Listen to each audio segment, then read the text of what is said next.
all the respected personalities, my dear friends, and everyone over here, a very good morning to all of you.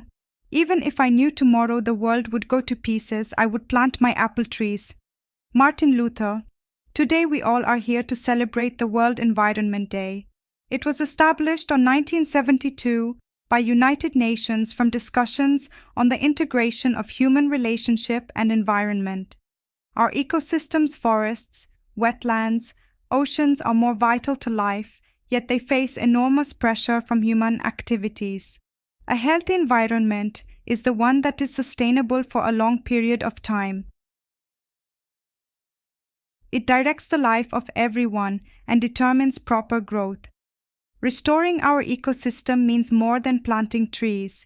It involves reviving the natural processes and relationships that sustain life. Due to increase in population, our natural resources are overexploited to meet the human requirements. It includes pollution, global warming, extinction of species, etc. Who is responsible for these situations? The only answer is we, the human beings. We have to understand one thing, that the world is not only for us.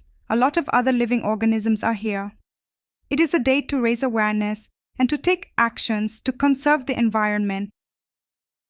Each year there is a theme to shed light on environmental concern, from air pollution, plastic waste, to energy conservation and sustainable consumption. This year, World Environment Day campaign focuses on land restoration, desertification and drought resilience under the slogan, Our Land, Our Future. We are Generation Restoration. The host country for World Environment Day changes every year, and different nations get chance to represent their vision of climate-related challenges with the world. The Kingdom of Saudi Arabia will host the global celebrations for World Environment Day 2024. Before concluding my speech, I wish all of you to take a pledge to conserve our nature and keep it safe for our better future. Thank you.